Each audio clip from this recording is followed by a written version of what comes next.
하늘에 열린 문이 있다 제목으로 신약 부흥스토리의 오늘 마지막 말씀을 나누겠습니다. 어느덧 신구약 부흥스토리 마지막 시간인데요, 제 마음속에 제자될 교회는 반드시 부흥될 거야 라는 개인적인 바람이 또 있었고요.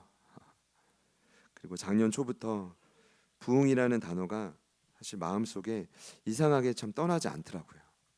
이게 막연한 기대감이 아니라 전적으로 하나님이 하실 거라는, 그러니까 사실 시간이 흐를수록 사실 육체의 힘은 자꾸 빠지고 형편은 또 안 좋아질 수도 있지만 전적으로 하나님이 하실 거라는 믿음이 좀 생겼던 것 같아요.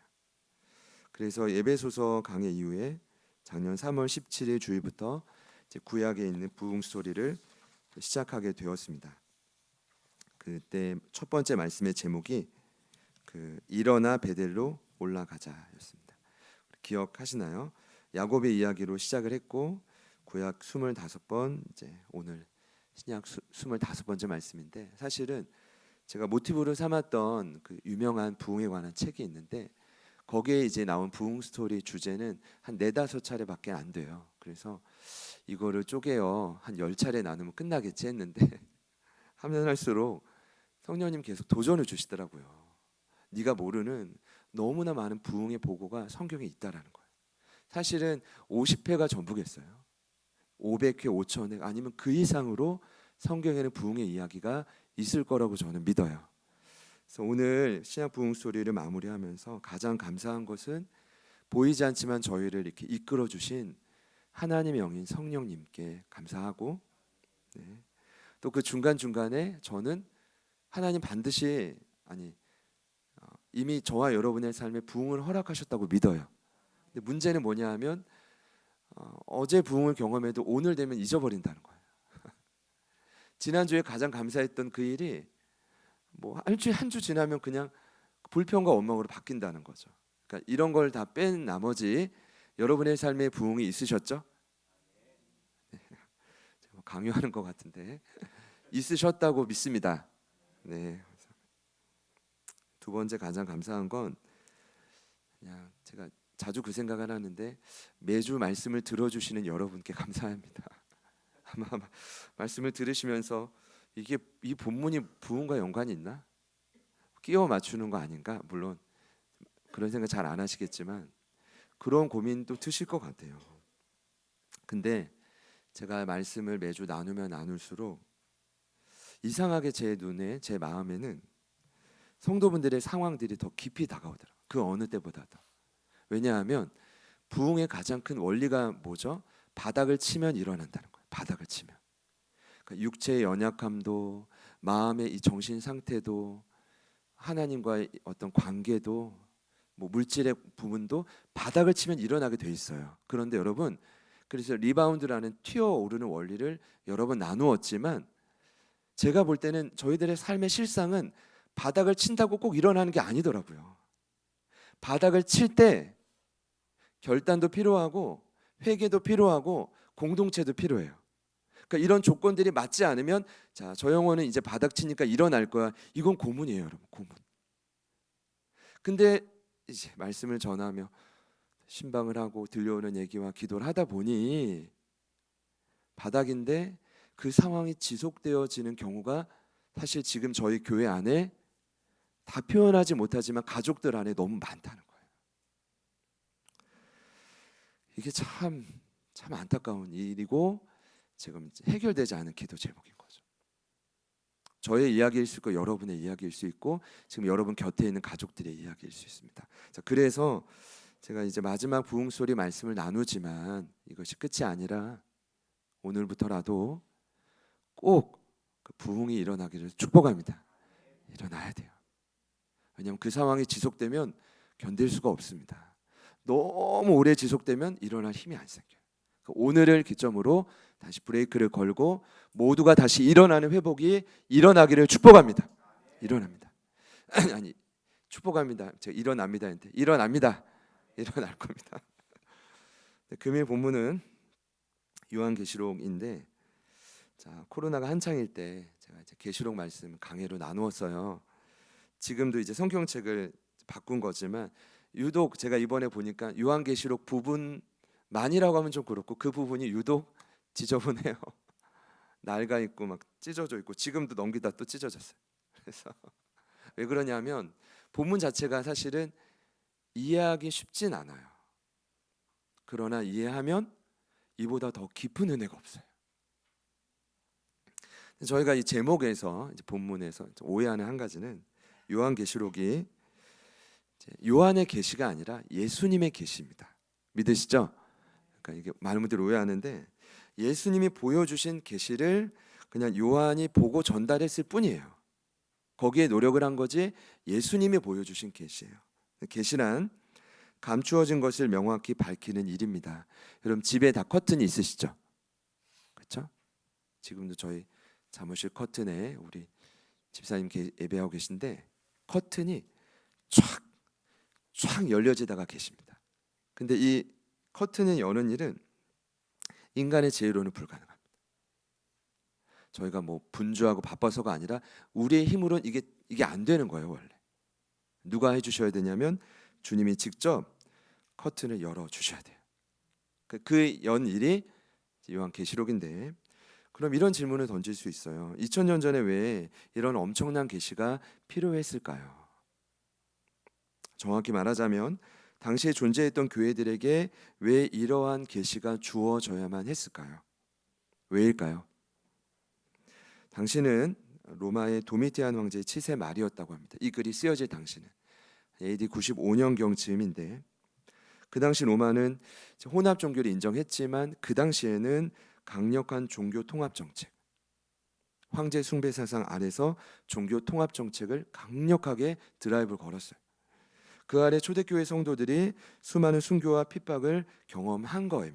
왜냐하면 그 정책에 굴복하지 않았기 때문입니다. 유대교를 포함하여 제가 유대교를 좀 안 좋게 말하는 걸 수 있지만 당시 역사를 보면 유대교를 포함한 많은 종교들이 이 정책에 수긍해요. 왜냐하면 수긍하지 않으면 목숨을 잃으니까요. 살아야 되니까 어쩔 수가 없는 거예요. 근데 유독 기독교인들만 수긍하지 않아요. 황제를 참 신이라고 섬길 수가 없다. 끝까지 버티는 거예요. 그러니 엄청난 핍박이 있었고 지속적인 탄압 속에 안타깝게도 교인들의 신앙이 무너지기 시작합니다. 그러니까 바닥에 너무 오래되면 일어날 힘이 없다는 게 이런 거예요. 타협하고 그냥 배교하고 무엇이 하나님 뜻인지 모르고 어쩔 수 없이 굴복하는 일이 도미노처럼 막 일어날 즈음에 그 교회를 살리기 위해 예수님이 요한을 통해 계시를 보여준 거예요. 그 말씀이 바로 요한계시록입니다. 이해가 되시죠? 이해되시죠? 네, 감사합니다. 자, 그러면 그 계시의 핵심은 요한계시록의 주제는 이겁니다. 알파 오메가, 처음과 나중, 시작과 끝. 누구예요? 예수님입니다. 이걸 조금 풀자면 계시록의 주제는 예수를 따르는 개인이 아닌 공동체는 반드시 승리한다. 여러분 이런 겁니다. 혼자서는 절대로 끝내 승리 못합니다. 내가 넘어질 때 반드시 누군가 나를 지켜줘야 됩니다. 내가 쓰러질 때 누군가 나를 위해 기도해 줘야 됩니다. 다시 말씀드릴게요. 이것이 이제 부흥을 유지하는 비결입니다. 이것이 신약 성경이 제시하는 마지막 부흥의 원리입니다. 한 마음으로 예수님을 따를 때 그 공동체는 계속해서 결국 승리한다. 자, 믿으시는 분들만 아멘 해보시죠. 여러분 이 믿음이 여러분 안에 있으십니까? 나는 홀로 있을 수는 없다. 반드시 공동체가 필요하다. 여러분 아직도 뭐 돈키호테처럼 나는 충분히 가능하다. 아직은 계시록의 주제와는 먼 겁니다. 반드시 승리하는 공동체가 주제입니다. 저희 제자들 교회가 그런 교회가 되기를 소망합니다. 근데 중요한 건 이 믿음을 어떻게 하면 계속 지속되는 이 위기 속에 유지할 수 있느냐가 오늘 제가 여러분과 나누고 싶은 부흥의 원리예요. 이탈되면 안 되잖아요. 어떻게든 이 믿음을 지켜야 되는데 어떻게 가능할까? 이것을 이해하기 위해서 제가 볼 때는 계시록 전체 구조를 이해해야 되는데 계시록 전체는 두 가지 틀이 있어요. 첫 번째는 일곱 교회고 두 번째는 일곱 재앙입니다. 일곱 교회 이야기는 2장과 3장에 소아시아 일곱 교회를 향한 말씀이 먼저 나오고, 두 번째 일곱 재앙은 6장부터 18장까지 일곱 인, 일곱 나팔, 일곱 대접 재앙. 여러분 이거 이제 기억나시죠? 안 나시는 표정에도 괜찮습니다. 일곱 인이란 두루마리가 있는데 도장을 하나씩 예수님이 뗄 때마다 이 땅에 재앙이 일어난다는 거예요. 일곱 나팔은 천사들이 나팔을 불 때마다 재앙이 있다라는 거예요. 그리고 일곱 대접은 대접이 한 번씩 쏟아질 때마다 뭐 재앙이 엄청나다는 거예요. 근데 여러분 아세요? 제가 이미 그 증거들을 이제 방송에 다 남아 있겠지만 구체적인 그 재앙의 증거들은 이미 일어나고 있고요. 지금도 일어나고 있으며 앞으로 더 명확해질 거예요. 제가 이 두 가지 틀을 통해 말씀드리고 싶은 핵심은 뭐냐 하면 7은 완전수예요. 이 말은 소아시아 일곱 교회를 향한 말씀이란 당시 일곱 교회만 의미하지 않아요. 당시의 모든 교회와 그리고 이 시대를 살아가는 저와 여러분 모든 교회를 향한 말씀이에요. 그래서 예수님이 일곱 교회를 향한 그 말씀은 완벽합니다. 충만합니다. 포기하지 않는 끝없는 사랑입니다. 책임지신다는 거예요. 그게 7이라는 완전수의 의미예요. 그러나 예수님이 교회를 사랑하시고 포기하지 않으시지만 한편으로 재앙은 뭐예요? 일곱 재앙이에요. 얼마나 이 재앙이 철저하고 완벽하면 일곱인, 일곱 나팔, 일곱 대접이겠어요. 이 말은 곧 하나님의 재앙도 철저해요. 아무도 그 재앙을 견딜 수가 없습니다. 그러니까 잘 보세요. 일곱 교회로 지금도 앞으로도 분명해질 이 시대의 재앙을 한번 보세요. 재앙 가운데 어떻게 하면 저와 여러분이 승리하는 교회로 끝까지 버텨낼 것인가? 끝까지 승리할 것인가? 그 답이 어디 있을까요? 이건 물론 제 해석입니다. 2장과 3장과 6장과 18장 딱 중간에 있습니다. 중간. 그래서 제가 오늘 이 부흥소리 딱 한 번에 계시록 강해가 아니니까 한 번에 계시록 본문을 선택한다면 저는 4장을 선택하겠습니다. 이 4장에 부흥의 원리가 나옵니다. 우리 4장 1절인데요. 같이 한 번 더 읽어볼까요? 시작. 이 일 후에 내가 보니 하늘에 열린 문이 있는데 내가 들은 바 처음에 내게 말하던 나팔 소리 같은 그 음성이 이르되 이리로 올라오라. 이후에 마땅히 일어날 이들을 내가 내게 보이리라 하시더라.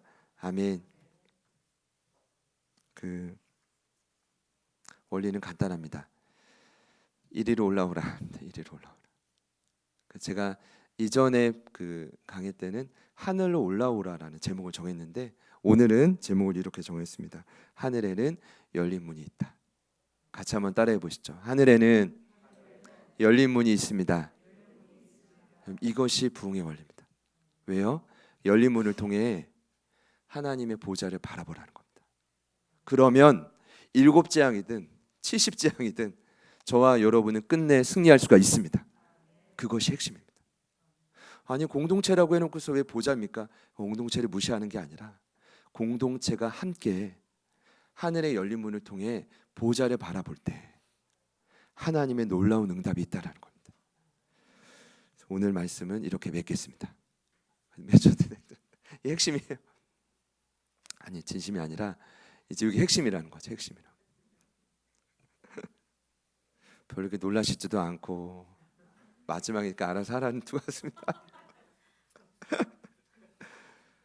같이 제목을 한 번 더 따라해 봅시다. 하늘에 열린 문이 있다. 그 이제 예수님이 왜 요한을 이때 하늘로 올리셨을까? 제가 첫 번째 주시는 제 마음은 요한을 통해 개척된 교회들, 당시의 교회들을 위로하기 위함입니다. 우리 옆에 있는 분들께 한번 이렇게 인사합시다. 하나님은 당신을 위로하기 원합니다. 그래서 여러분 무조건 뭐 달려가야지, 이거 하나님 모르시는 얘기예요. 지금 열심히 달리고 있는데 달리는 말이 채찍질을 하면 더 달리는 게 아니라 쓰러집니다. 그런 마음과 열정이 있는 분들에게는 뭐가 필요해요? 위로가 필요하다. 당시 교회가 대환란을 피할 수 없었고요. 끝없는 핍박과 고난 속에 서서히 지쳐갔단 말이에요. 그러니까 반모섬에 갇힌 요한이 여러분 그냥 기계가 아닙니다. 이분도 지쳐요. 사람이게.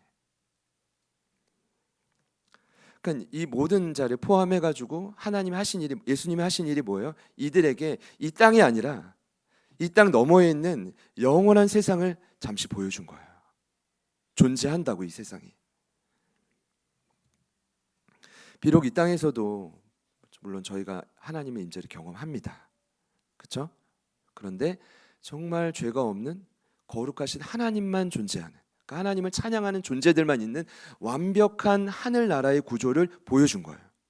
왜냐하면 역경 앞에 놓인 성도에게 자, 이런 거죠. 하나님은 살아계셔. 하나님 나라가 실제해. 사실은 이런 외침만큼 더 확실한 위로가 없거든요.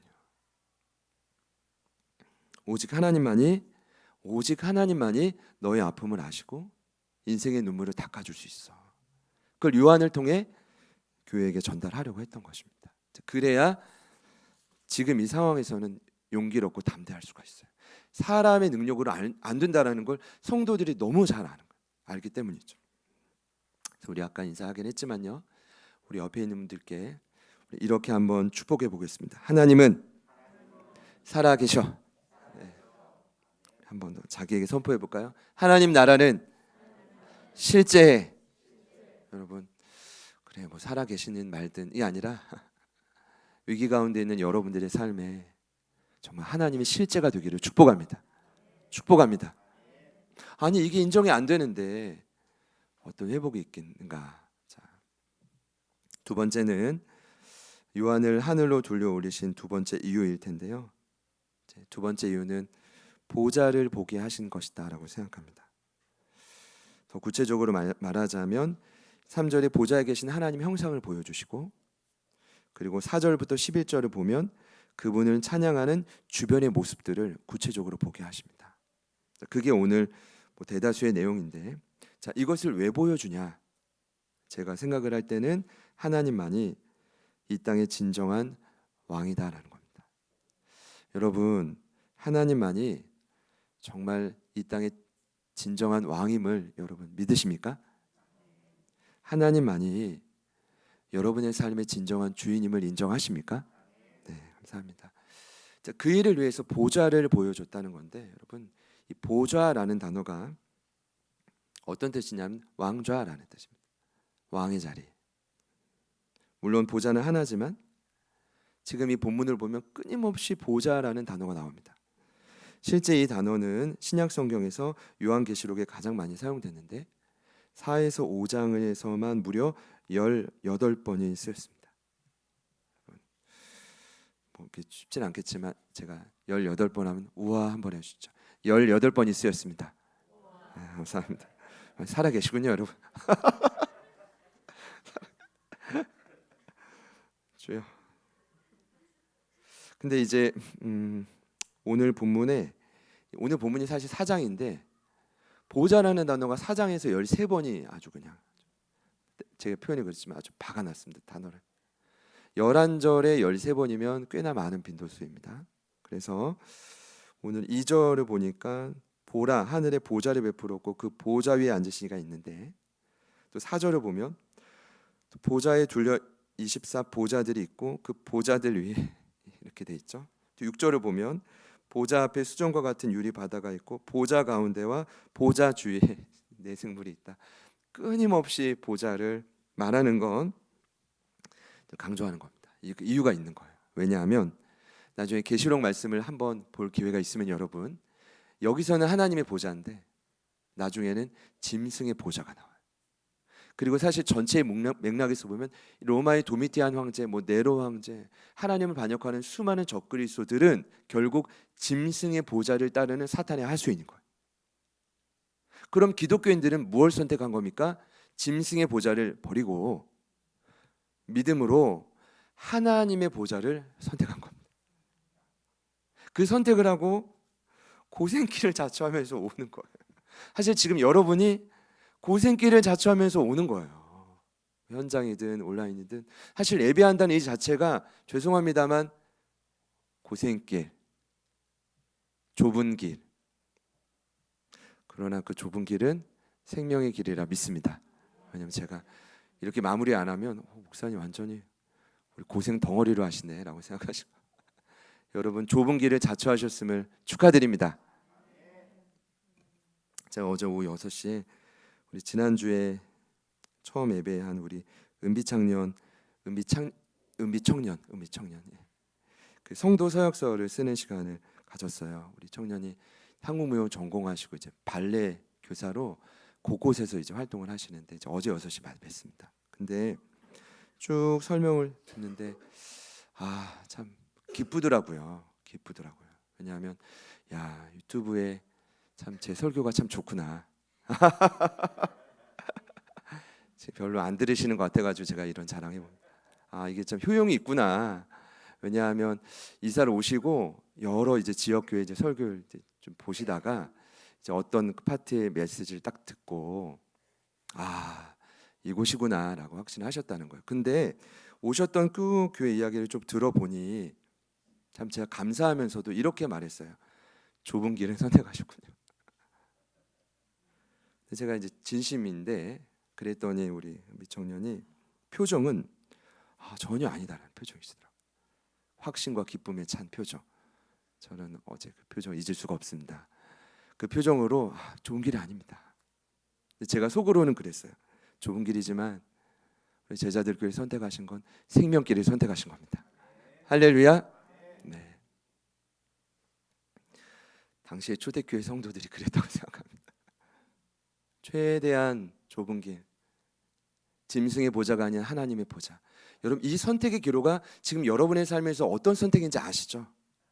무엇이 짐승의 보좌가 아닌 하나님의 보좌를 선택하는 길인지.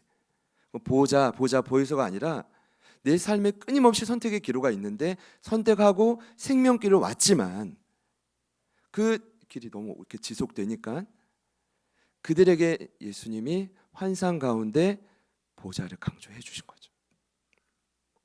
그래서 저는 이 말씀을 성도들이 들었을 때 굉장히 힘이 됐을 것 같아요.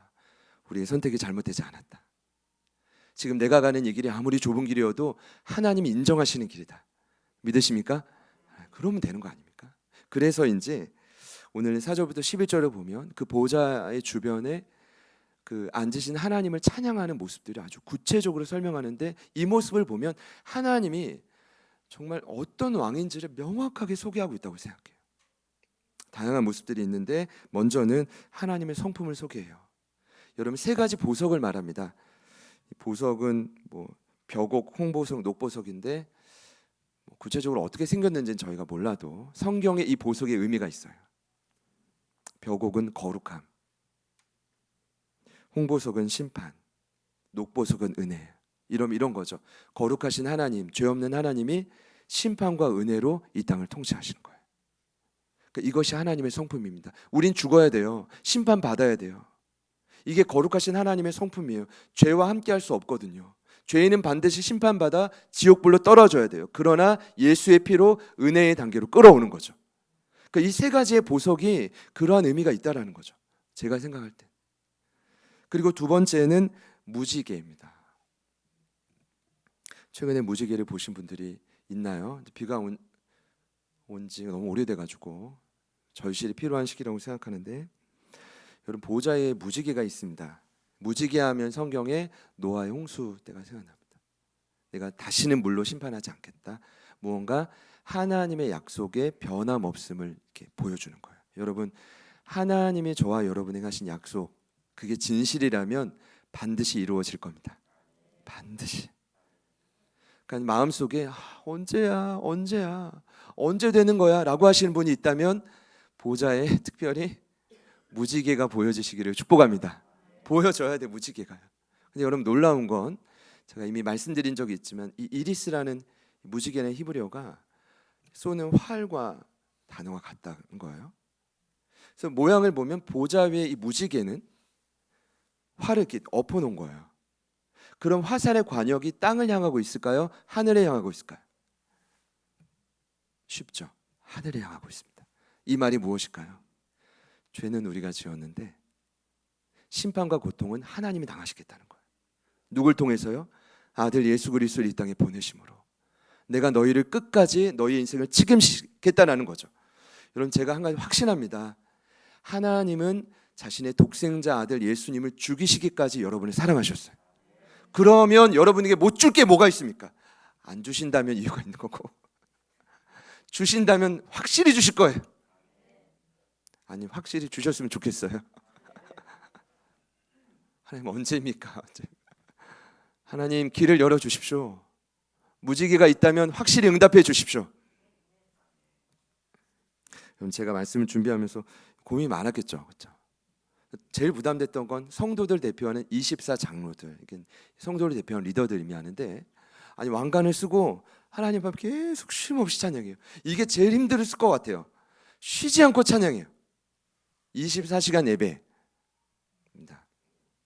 드려보신 분도 있겠지만 아마 저는 드리다가 아마 쓰러질 겁니다. 얼마나 그 임재가 강력하면 쉼 없이 하나님 예배할까요? 그것도 가장 소중한 왕관을 메고 예배한다는 건 뭐예요? 나에게 가장 소중한 걸 주님께 바치겠습니다 라는 고백입니다. 왜요? 하나님이 진정한 왕이시니까요. 아까운 게 아니에요. 전혀 아깝지 않은 거예요. 그리고 네 번째는 번개와 우리 앞에 이제 좀 멋진 주인공이 등장하는데, 하나님 영이신 7명인 성령님이 등장합니다. 여러분, 이 성령님의 특징이 있어요. 우리는 기도할 바를 알지 못하지만 성령님은 무엇을 위해 기도해야 될지 알고, 그리고 여러분의 마음 곁에서 또 위로해 주시고, 여러분이 이 시즌에 살리고자 하는 영혼을 변화시킬 분은 성령님밖에 없어요. 그래서 그분이 하는 일이 뭐래요? 심판과 구속 계획을 쉬지 않고 계속 이루어 가시는 거예요. 여러분, 성령님이 여러분 마음에 내주하고 계세요. 그분은 뭐든지 하실 수 있습니다. 마지막은 각 분야의 최고를 뜻하는 네 생물인데, 여러분 이거 이제 성경적인 관점이니까요. 이렇게 이거구나라고 이해하시면 되겠어요. 사자는 동물의 왕이고요. 송아지는 가축의 왕이고요. 송아지 무시하신 분들은 회개하십시오. 가축의 왕이십니다. 그 사람은 동물이잖아요. 만물의 영장이고, 독수리는 새들의 왕입니다. 각 분야의 최고의 동물들이 동시 찬양을 하는 거죠. 24 장로들과. 여러분, 이 복합적인 모습을 상상해 보십시오. 상상해야만 합니다. 그러면 아무리 이 땅에서 자기가 떵떵거리는 네로든 도미티안이든 뭐 어떤 왕이든 어떤 황제든 그건 가짜입니다.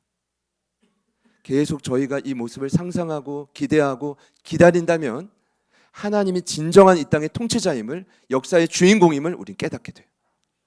그럼 어떻게 될까요? 다시요. 두 번째, 하늘을 오르신 두 번째 이유는 보좌 때문인데, 저는 이렇게 깨달을 것 같아요. 내가 보이는 짐승의 보좌가 아니라 하나님 하늘의 보좌를 선택한 일이 참 잘한 일이구나. 지금은 좁은 길이지만 이 길이 생명의 길이 맞구나. 그러니 난 조금 더 힘을 내야지, 조금 더 기다려야지 라는 마음이 들 것 같아요. 저와 여러분, 오늘 예배하는 모든 여러분의 마음속에도 동일한 마음이 공유되기를 소망합니다. 그 보좌를 한번 떠올려 봅시다.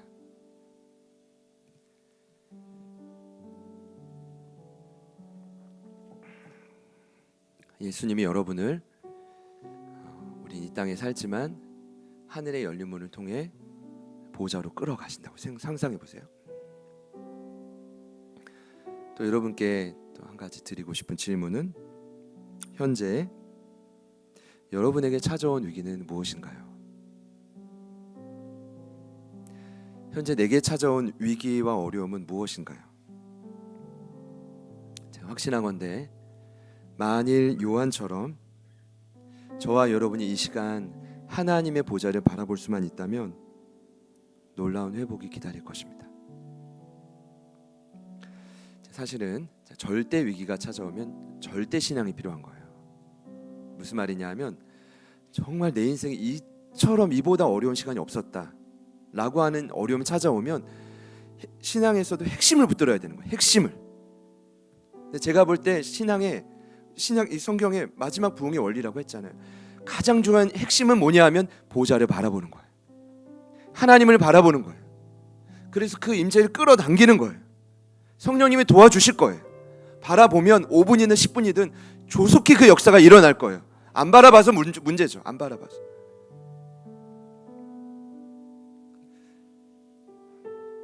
저는 이제 마지막 부흥 스토리를 맺으면서 사실은 이 원리가 신약 성경의 고유한 원리라고 생각을 했는데 아니더라고요. 제가 말씀을 준비하면서 이전에 강의했던 제 설교를 잠깐 엿봤어요. 설교를 들은 건 아니고 칼럼을 봤는데 하늘을 보좌를 바라보는 이 훈련은 이미 구약 시대에도 있었더라고요. 그때도 절대 신앙의 표징이었어요. 뭐냐 하면 여러분 이스라엘 백성이 40년의 광야 시간을 끝내고 약속의 땅에 들어가기 전에 하나님이 모세를 통해 그들에게 꼭 부탁한 한 가지가 있어요. 약속의 땅에 들어가면 이것만큼은 해야 돼. 그게 바로 뭐냐 하면 하늘을 바라보는 훈련이었어요. 신명기 11장에 나와 있습니다. 이게 모세 유언장이잖아요. 신명기가 11장 11절부터 15절 말씀인데 여러분 화면을 잠깐 보시면 제가 좀 읽어드리도록 하겠습니다. 너희가 건너가서 차지할 땅은 산과 골짜기가 있어서 하늘에서 내리는 비를 흡수하는 땅이요 내 하나님 여호와께서 돌보아 주시는 땅이라. 연초부터 연말까지 내 하나님 여호와의 눈이 항상 그 위에 있느니라. 내가 오늘 너희에게 명하는 내 명령을 너희가 만일 청종하고 너희 하나님 여호와를 사랑하여 마음을 다하고 뜻을 다하여 섬기면 여호와께서 너희의 땅에 이른 비 늦은 비를 적당한 때에 내리시리니 너희가 곡식과 포도주와 기름을 얻을 것이요 또 가축을 위하여 들에 풀이 나게 하시리니 내가 먹고 배부를 것이라. 충격적인 사실은 하나님 우리가 살아갈 이 세상을 여러분에게 맡기신 그 자리, 가정, 일터든 어디든지 그곳을 편안한 땅으로 세팅하지 않았다는 거예요. 애굽처럼 물만 대면 물이 철철철 나오고 물만 쏟으면 열매가 맺는 땅이 아니라 어떤 땅이래요? 산과 골짜기가 많은 땅이라. 같이 한번 따라해 볼까요? 산과 골짜기가 많은 땅입니다. 그것이 여러분의 인생입니다. 저의 인생이고 가다 보면 산이 있고 이 산 넘으면 더 높은 산이 있고 가다 보면 또 이 골짜기에 빠졌는데 더 깊은 골짜기가 있는 거예요. 여러분 이거 이해할 수 있습니까? 근데 한 가지 이해할 수 있는 방법은 이게 기독교의 역설이고 진리인데 산과 골짜기 때문에 계속 우리는 하늘을 바라볼 수밖에 없다는 거예요. 만약 없다면 고개가 하늘을 향해 안 닿을 거예요. 그래서 저는 생각해봐요. 은혜가 반드시 있겠지만 믿음이 필요하겠더라고요. 하늘의 보좌를 바라보는 믿음이에요. 약속의 땅은 원체 산과 골짜기가 많습니다. 그 땅을 기경하라고 그 땅을 살리라고 저와 여러분을 보내셨다면 우린 뭘 해야 됩니까? 날마다 하늘을 바라봐야 돼요. 하나님 구름 언제 보여주십니까? 구름 조망만한 구름이라도 보여주시고 그 구름이 모여서 하나님 내가 있는 이곳에 이른 비와 늦은 비를 내려주십시오.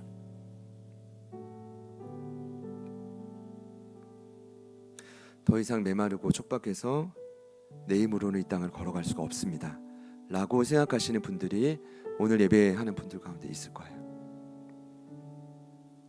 그런 분들이 계시다면 하늘을 바라보십시오. 하나님이 반드시 구름을 준비하고 계실 겁니다. 그리고 이른 비와 늦은 비를 반드시 부어주실 거예요. 그걸 붙들어야 돼요. 늘 내가 할 수 있는 계산과 틀 안에서만 살아간다면 뭐 은혜가 필요하겠어요. 약속의 땅은 그런 곳이 아니잖아요. 저희가 지난 걸어온 8년의 시간이 그런 시간이 아니잖아요. 계속 도전하고 은혜 주시고 도전하고 은혜 주시고 그래야 살 수 있는 곳이 바로 이 땅입니다. 저는 부흥소리 마지막 말씀을 준비하면서 확신합니다. 지금 저희들이 하늘의 열린 문을 통해 보좌에 계신 하나님을 바라봐야 될 때다. 그때다. 그리고 반드시 하나님은 저와 여러분을 도와주실 겁니다. 이것이 성도의 특권입니다. 그래서 지금보다 더 많이 이 땅보다 하늘을 바라보는 여러분 되시기를 축복합니다. 네, 그래서 더 많이 기도하시고 더 자주 예배하시고요. 좀 더 힘을 내어서 교제하시고, 네, 그런 믿음으로 제가 한 주간 승리하기를 축복합니다. 우리 같이 찬양하실 텐데요. 오랜만에 우리 사랑 인사를 한번 해보겠습니다. 우리 이렇게 한번 인사할까요? 하늘엔 열린 문이 있습니다. 우리 온라인으로 예배하시는 분들께, 환우분들께도 이렇게 한번 축복합시다. 조금만 더 기다립시다. 하나님이 저희들의 이 고백을 지금 다 듣고 계십니다. 반드시 하나님의 위대한 부흥을 기대하면서 부흥 소리가 맞춰지지만 저는 이제부터 시작이라고 생각합니다. 하나님이 적당한 때 이른 비와 늦은 비를 주시면 그 은혜가 막 넘쳐서 흘러가게 될 거예요. 우리 간절히 소망하는 마음으로요, 같이 찬양하겠습니다.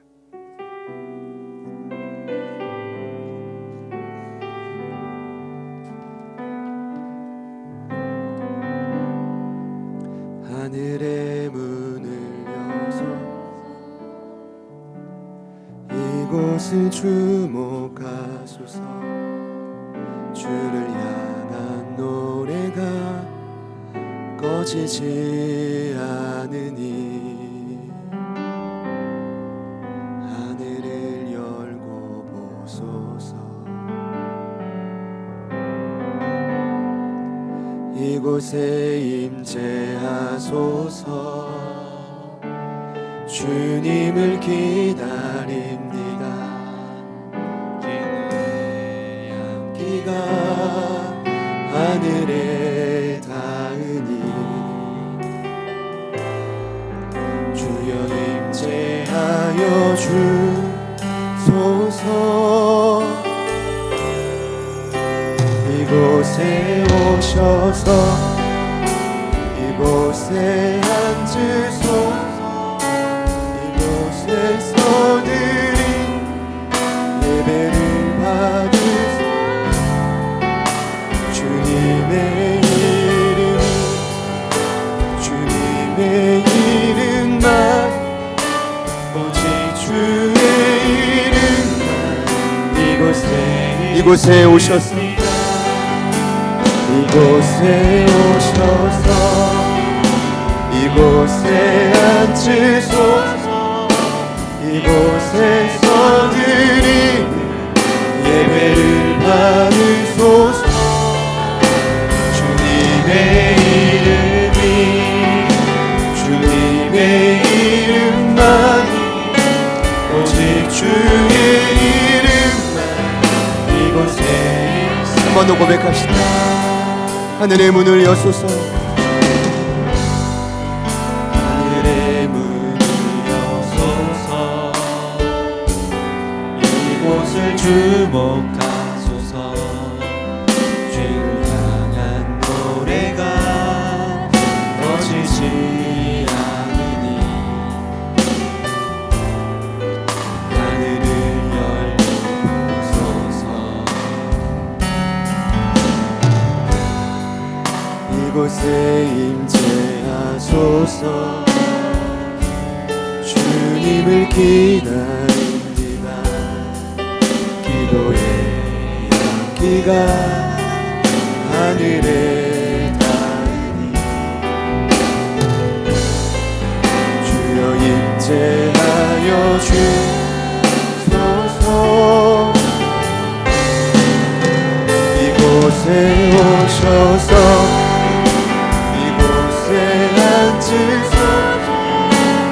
이곳에서 드린 예배를 받으소서. 주님의 이름만이 오직 주의 이름만 이곳에 오셔서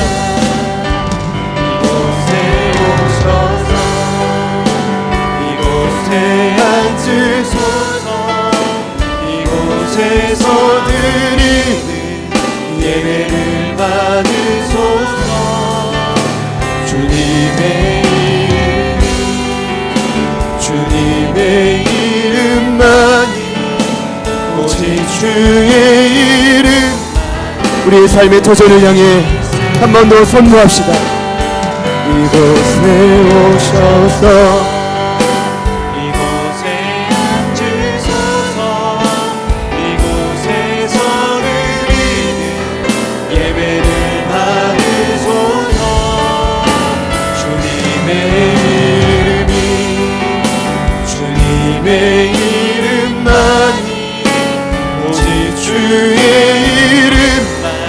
한 번 더 믿음으로 이곳에 오셔서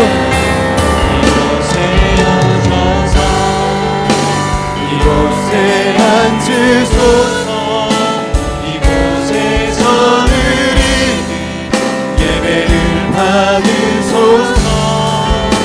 주님의 이름이 주님의 이름만이 오직 주의 이곳에 있습니다. 계시록을 보면 기도의 응답을 하나님 보좌 앞에 제단에 쌓여진 기도가 넘치고 넘쳐서 이 땅에 떨어지는 제단의 불이라고 비유합니다. 그럼 그 제단의 불을 경험하는 것이 산이 많고 골짜기가 많은 이 땅에서 경험하는 저희들이 누리는 이른 비와 늦은 비가 되는 것이죠. 근데 그 시작이 바로 이곳에서 믿음의 눈을 들어 하늘의 열린 문을 통과하여 보좌를 바라보는 것입니다. 이 시간 기도할 때 저희들의 삶은 아닐 수 있지만 많은 공동체 안에 우리 가족들 안에 삶이 밑바닥 가운데 고통 가운데 계신 분들이 많이 계십니다. 하나님 그 밑바닥이 육체의 문제든 영적인 문제든 또 물질적인 문제든 어떤 것이든 이 시간 믿음의 눈을 다시 한번 들어 하나님을 바라볼 때 놀라운 회복이 그 놀라운 부흥과 응답이 하나님이 약속하신 이른 비와 늦은 비가 이 한 주간 사랑하는 가족들의 삶에 넘쳐나게 하여 주십시오. 경험되게 하여 주십시오. 그래야 우리가 걸어갈 수 있습니다. 부흥을 외칠 때 더 많은 공격과 어려움이 있지만 사단의 공격을 끊어내고 하나님의 은혜를 힘입어 나아가는 제자들 교회가 되게 하여 주시옵소서. 승리하는 공동체로 발돋움하게 하여 주십시오. 주님 이름 부르시고 간절히 한번 기도합니다. 주여 주님 도와주시옵소서. 성령님 앞에 하나님 우리가 간절히 기도하며 간구하며 따라갈 때 하나님 우리의 믿음에 흔들리지 않고 견고히 주님 안에 바라보게 하여 주십시오. 하나님 오늘 이 주간 많은 공격이 있었습니다. 많은 문제가 있었습니다. 하나님 많은 육체의 어려움들이 있었습니다. 그러나 주님께서 우리의 상황과 모든 마음들을 주님 선택하십시오. 하나님의 복으로 우리를 쓰시고 계심을 믿습니다. 하나님의 과정 가운데 반드시 일어나게 하여 주십시오. 반드시 다시 한번 서게 하여 주십시오. 주님 도와주십시오. 성령님 일하여 주십시오. 하나님 아버지 도와주십시오. 하나님 아버지 간구하오. 성령 하나님 도와주십시오. 성령 하나님 일하여 주십시오. 주님 일하여 주십시오. 성령님 간절히 구합니다. 성령님 간절히 구합니다. 아버지 하나님 도와주십시오. 아버지 하나님 도와주십시오. 성령 하나님 도와주십시오. 주님 도와주십시오. 주님 도와주십시오. 주님 도와주십시오. 주님 일하여 주십시오. 성령님 불어주십시오. 하나님 우리의 모든 삶을 하시기 주님께 이 모든 것을 맡겨드리며 나아가며 하늘의 보좌를 바라볼 때 하나님 그 열린 문을 우리가 바라볼 때 위대한 하나님의 응답이 일어나게 하여 주십시오. 육체의 질병 가운데 우리 영적인 메마름 가운데 하나님의 물질적인 고갈 가운데 하나님의 도우심을 의미하고 주님의 은혜를 간절히 구하는 우리 모두 하나님 응답하여 하나님 역사하여 주십시오. 하나님 말씀하여 주십시오. 주님 도와주십시오. 주님 도와주십시오. 주님 일하여 주십시오. 성령님 도우소서. 성경 우리 앞에서 심판과 구속과 심판 계획을 여전히 이루어 가시니 성령 하나님 우리 안에서 우리 모든 저변에서 하나님의 도우심을 경험하는 이 시간이 되게 하여 주십시오. 주님 도와주십시오. 주님 도와주십시오. 성령님, 성령님, 주님, 주님, 주님, 주님 부으소서, 주님 부으소서. 아버지 하나님, 아버지 하나님도 은혜 가운데 우리를 새롭게 하시는 주님, 은혜 가운데 우리를 고백을 들으시는 주님을 찬양합니다. 하나님의 고백을 들으시고 응답하여 주십시오. 성령님 역사하여 주십시오. 하나님 모든 예배 가운데 통치하여 주십시오. 주님 간과, 주님 간과, 성령님 부하, 주님 도와주십시오. 성령님 일하여 주십시오. 하나님 간과, 주님 도와주십시오. 오직 주의 이름만 이곳에 있습니다. 하나님, 저희들의 상황을 다 아시기에 믿음의 눈을 들어 하늘을 바라봅니다. 약속의 땅에 우리의 눈으로 볼 때는 산과 골짜기가 많아 너무 위험 요소가 많아 한 발자국도 움직일 수 없지만 하늘을 바라보고 주님을 믿는다면 저희들을 통해 놀라운 일들이 일어나게 될 줄 믿습니다. 육체의 질병으로, 때론 재정의 메마름으로, 영적인 갈급함으로 바닥을 치고 계신 분들이 있다면 하나님 어떠한 모양이든 저희 모두를 긍휼히 여기사 사랑하는 자녀들의 삶을 다시금 일으켜 주시옵소서. 다시 그 바닥을 치고 일어날 때 우리에게는 놀라운 회복과 부흥과 하나님의 기적들이 있게 될 줄 믿사오니 하나님 사랑하는 모든 가족들의 삶의 문을 활짝 여시사 그 길을 이끌어 주시옵소서. 금일 예배에 함께 하신 우리 강석진 형제님을 기억하시고 마음속에 품고 있는 여러 기도의 제목들, 마주한 위기들 주님 찾아와 주셔서 성령님 위로하실 뿐 아니라 하나님의 방법으로 응답하여 주시옵소서. 하나님의 역사로 다시금 일어나 용기를 얻어 담대히 나아가는 기적이 귀한 가정 가운데 일어나게 하여 주옵소서. 귀한 아들을 통해 행하실 놀라운 일들을 기대하며 하나님이 사순절 기간 저희들을 통하여 이 땅에 방황하고 아파하는 바닥을 치는 많은 영혼들이 구원받고 회복되는 역사가 일어날지어다. 일어날지어다. 우리 공동체를 방해하고 어지럽히는 모든 어둠의 권세가 예수님의 능력 앞에 묶임받고 떠나갈지어다. 떠나갈지어다. 예수 안에 하나가 되어 계시록을 전해준 그 요한의 유언과 같이 승리하는 공동체가 되게 하여 주옵소서. 일하시는 주님을 찬양합니다. 이제는 우리 구주 예수 그리스도의 은혜와 하나님 아버지의 변함없는 신실하신 사랑하심과 성령님의 내주 충만 교통 위로하심의 역사가 하늘에 열린 문이 있기에 날마다 하늘의 보좌를 바라볼 것을 마음속 깊이 다짐하며 또 고백하며 나아가는 이부 예배에 참여하시는 모든 예배자들 머리 위에 그리고 저희들을 통해 다시 한번 소생하게 될 귀한 생명 위에 그리고 태중에 있는 샬롬이와 우리 한장희 명예장로님, 이양구 집사님까지 흩어져 있는 모든 사랑하는 가족들 삶의 터전 위에 지금부터 영원토록 함께 하시기를 간절히 축원하옵나이다. 아멘.